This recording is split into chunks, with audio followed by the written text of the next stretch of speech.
Hey, everybody. Hey, everybody. It's Lisa Rose. I'm an intuitive life coach and a spiritual mentor. And today I'm talking about It's Lisa Rose. I'm an nurturing your intuitive life spirit coach and a guide. spiritual mentor. I'm doing And something new. Can you hear it? today I'm talking about Let me see if Lisa I can Rose, use that. nurturing your life coach and a spiritual mentor. And Yes, I think I can. talking about Lisa Rose, nurturing. Okay. So I'm here today live. I'm just going to let the feed populate with the live before I begin, so that people can see that I'm live and then they can join me. So I'm on Insta today. Hi, Instagram. I'm on Facebook today. And I added something new. I'm on YouTube. Hello, YouTube. So I'm doing a little experiment to see how I can be in 3 places at one time and also have a better quality video for you than I have been through Facebook before. So, okay, I think I'll just wait a second or two. This month is all about spirit guides here at Truly Living. So I will be talking about spirit guides mostly through the month of February. It's also the love month, so I'm wearing red too, which is one of my favorite colors. So I wanted to just share with you in a couple of seconds here. I put my glasses on to see now. I took some notes. I'm going to be doing lives on Tuesdays and Thursdays, and these are the topics. Today, it's nurturing your spirit, right? The number one step in being able to connect with your spirit guides is to be able to nurture your spirit, and I will be explaining in a few minutes exactly why. On Monday, I'm going to be talking about all the different types of spirit guides. There's a lot of different types, and they serve different purposes, and they come in and out of your life for different reasons. Some of them are with you from birth. Some of them are not with you from birth, and they come in as they're needed, and then some need to be released, and some are automatically released. So I'll be talking about types of guides.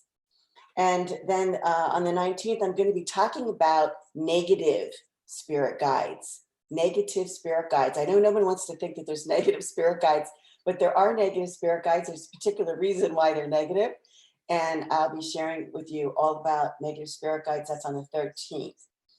On the 18th, I'm going to be talking about spirit guides and the language of numbers. A lot of times when you the very first times that you start to work with spirit guides, oftentimes the language that your spirit guides use is going to be the language of numbers.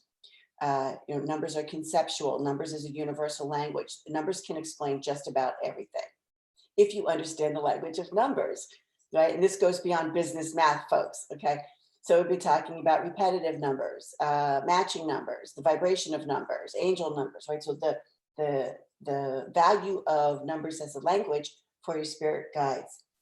Then I'll be talking about, on the 20th, I'm going to be talking about spirit guides and portals, the best way to be able to create a portal or to identify a portal. At the end of the month, I'll be talking about spirit guides as we work with them in the Akashic Records, which is where your soul record is. And we can go in there and figure out who your spirit guide circle is, what their roles are, and then you can actually do spirit guide channeling. It's a great place. It's a great, safe place to be working with spirit guides. And then I'm going to finish up the month by talking about relationships with spirit guides, how to create relationships, what the relationship can be like, okay? So that's going to be what I'm going to wind up the month with, all right? And spirit guides is the topic for the month. I'm also on Friday going to open up the doors to my spirit guide mentorship program, which is brand new. And I'm only taking probably maximum 8 people to work directly with me for the month of March to be able to discover, connect, work with, and create relationships with spirit guides. With me as your spirit guide. Call me the spirit guide coach. Okay. So I'll be your coach. A lot of people like the do-it-yourself version, which you can do, and I have that available. But I've been getting a lot of requests lately for people to work with me because they seem to have an easier time connecting and communicating with their spirit guides when I'm in the room with them or when I'm doing it with them. So this is a sort of a combination of that. You'll be working on some of your skill set to connect with your spirit guides in between the live sessions. All right. So that's Spirit Guide Mentorship Program. If you're buzzing and you're like, wow, I really want to do that with you, Lisa, send me a direct message now because there's only going to be 8 seats.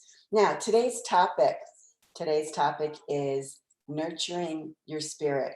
It's the very first step in working with spirit guides. Sometimes people are very excited and they just want to jump ahead and they want to be able to connect and communicate with spirit guides, and they have no idea what they're doing.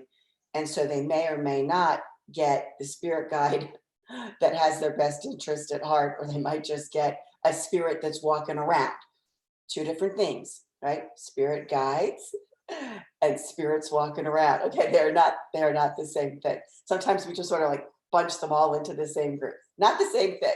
What I'm talking about is working with spirit guides. Those are the ones that are supporting you. They have unconditional love for you. They're waiting for you to request their support because they don't operate without permission, but actually without invitation. So they have to be invited in to do the work.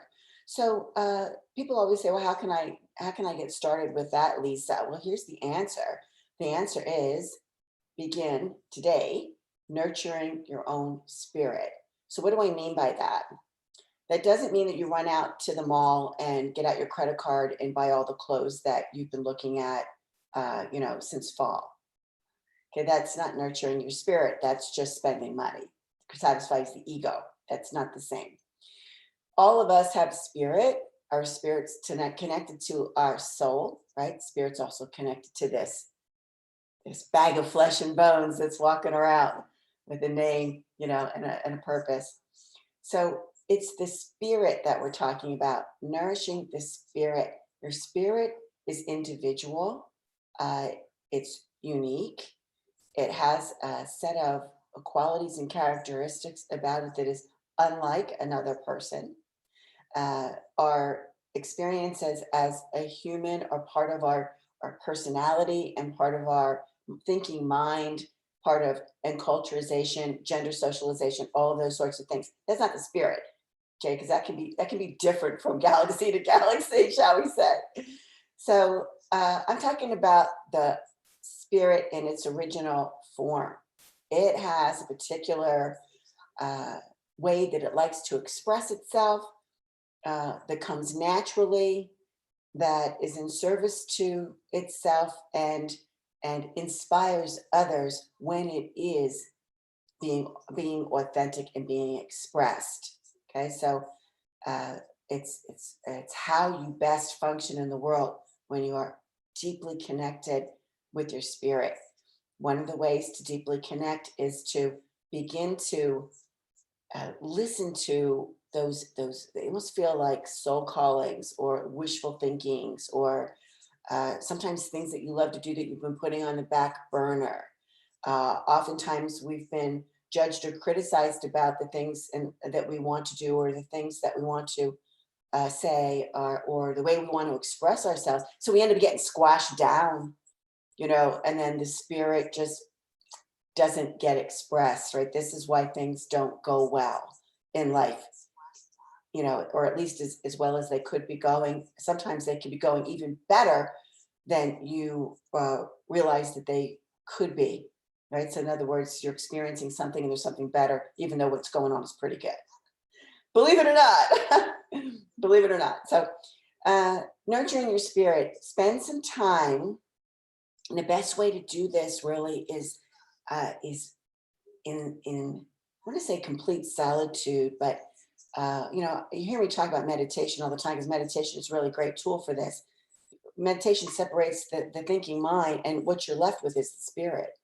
This is why meditation is so great as a tool for so many things, including nurturing your own spirit. So it gives you a chance to sit with your spirit. And it's at that point you can tap in and begin to feel, what does it need?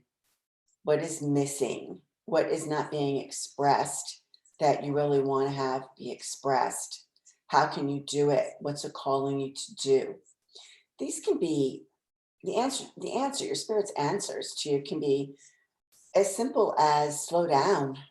We just need a little bit of breathing room here in our daily life. You're always packing the schedule, and we don't really get a chance to, as they say, stop and smell the flowers.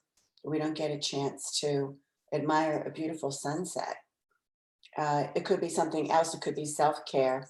Maybe you're still carrying around, the extra 25 pounds, and your spirit's like, we just want to be a little lighter, or maybe we want to be a little heavier. Believe it or not, okay, maybe we want to be a little heavier. Don't have enough, mass for the spirit to be able to feel comfortable. That happens. That happens. So let me tell you the reason why this is so important. Beyond being able to express yourself as a spirit, okay, there is another reason as it relates to working with your spirit guides, and that's this. It's about frequency. So we're vibrating our frequency as an energy every day, everywhere, all the time. And others are doing that as well. So you can feel this. You can feel it. The example that I like to give is oftentimes when people are in a crowded elevator, like in a big city, they have got those big elevators. You get into an elevator and you're by yourself, and what happens? You kind of relax. You got the whole elevator. You might wave to the camera, right? It's feeling good, no problem. Feel safe and secure if you're not afraid of elevators, and it feels good, right? You just relax. You put your arms back, maybe on the bar, and ride the elevator up or down. When you step into the elevator and it's really crowded, what happens? Very rarely does anyone ever expand, because they have an awareness, an innate awareness, even at a spirit level or a subconscious level, that you're mixing energy with other people. And so we tend to contract, even our auras, we tend to contract them, and we're hanging out really tight. Now we can feel the energy of other people quite easily, because we're all here on the planet together, right? So we have a frequency that while it's not the same, it's within a certain broadband, shall we say, right, from here to here. Spirit world does not vibrate on that same frequency, right? The spirit world has a different band that they're vibrating on. And this is why it's so difficult for some people to be able to reach out to their spirit guides and understand the signs and symbols, are able to receive the guidance or the support of the communication, able to have a conversation, able to get good information, put it into practical use, because they can't hear them, they can't feel that. And we use our intuitive senses to be able to communicate in a variety of ways, signs and symbols. Sometimes it actually ends up coming into the physical world. I know someone that always sees dimes, from a particular spirit, always, without exception. And they're in odd places. I have a relationship with a spirit guide who I get ladybugs when I want to work with this particular spirit guide. And it's almost instantaneous, and in odd places. The middle of winter in a hotel room in Chicago, walking out of a restaurant and seeing an entire Volkswagen Beetle painted exactly like a real life ladybug, when I was talking about my spirit guide that brings me ladybugs. One will show up on my shirt. I once was in Germany driving and thinking about my spirit guide, and the roof of my rental car was beginning to be covered with ladybugs. All right, so that's how that's a physical, physical manifestation of the communication. It doesn't usually happen that way. Usually, that's what everyone's looking for, or looking for the ghost to appear in the room. But that's not usually how it works. It usually works more along the lines of what your intuitive senses experience, because those are also operating in the sixth sensory realm, right? So the reason that nurturing your spirit is so important for communicating with your spirit guides is because it raises your vibration and it changes your frequency. And what happens is your frequency ends up becoming a closer match to the frequencies that are in the spirit realm. And it's in that place and space and time where you can communicate. So you're nurturing your spirit raises your vibration so that your spirit guides can find you. Ding, ding, ding, ding, ding, ding. There it is. Right? That's the answer. Nurturing your spirit, right? Beyond expressing your own self, your own spirit that is connected to your soul, and doing all of that.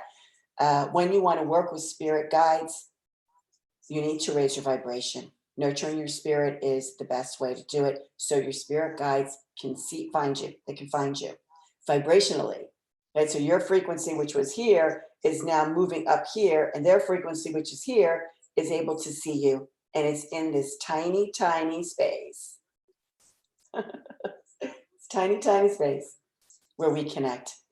And the longer that you can hold the connection, right, the longer that you can communicate with your spirit guides. Okay. So that's it. That's it. So pay attention, not to what the ego wants to do. Spending $100 on the mani-pedi today, it could be spiritual bypassing, where you really are using, nurturing your spirit as the excuse to spend $100 on the mani-pedi. You're spiritual bypassing, and using your spirituality to justify a behavior that probably shouldn't be going on, particularly if you can't afford, right, the $100 on the mani-pedi. So think about it. Is this really, an ego gratifying, satisfying moment? Or, is this me nurturing my spirit? You know the difference, because you feel this deep, grounded, centered satisfaction that has a joyful, loving element to it. And it is contained. It's contained within your being. You radiate that energy out, and you'll actually start to affect people and places and situations around you, because you've raised your vibration. They don't have a choice but to change. So things that are around you that recognize your vibration has changed either come towards you because they want to be closer to it, or they recognize it because now you're on their frequency, or those that are frightened by it, they repel. They might even disappear from your life. Can even be your good friends. So they're frightened by your change in frequency. So it's not it's not without risk, but you don't want to be dwelling in a place that isn't a good match for you. So you want to be able to raise your vibration so that you fully express in your spirit, and the spirit realm can see you, so you can work with spirit and get the support and guidance that you want. So I'm going to look around here and see if there's any questions before I go today. See who's watching me here. Jamie Joe, darling. I hope you're well. And thanks for joining me. Okay. So, all right. Thursday, I'll be here. What did I say I was talking about on Thursday? Let me just say it one more time. Thursday. Oh, yes. No, today's Thursday. Today's Thursday, peeps. I'll be back on Monday. Talking about types of spirit guides. It's probably going to be a long one. Usually I'm here at 10. Today was here at 11. I have a particular lifestyle that sometimes requires me to be incredibly flexible and willing to change at a moment's notice, and that was today. So, okay, love from California. Bye for now. Glad you're here.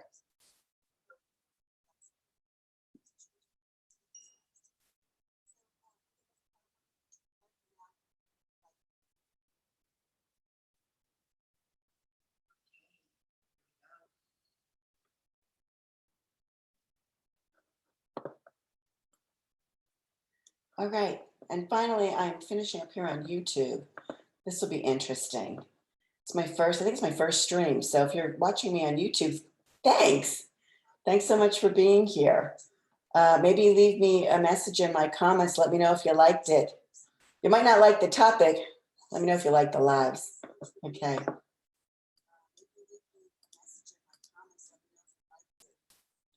See you again soon.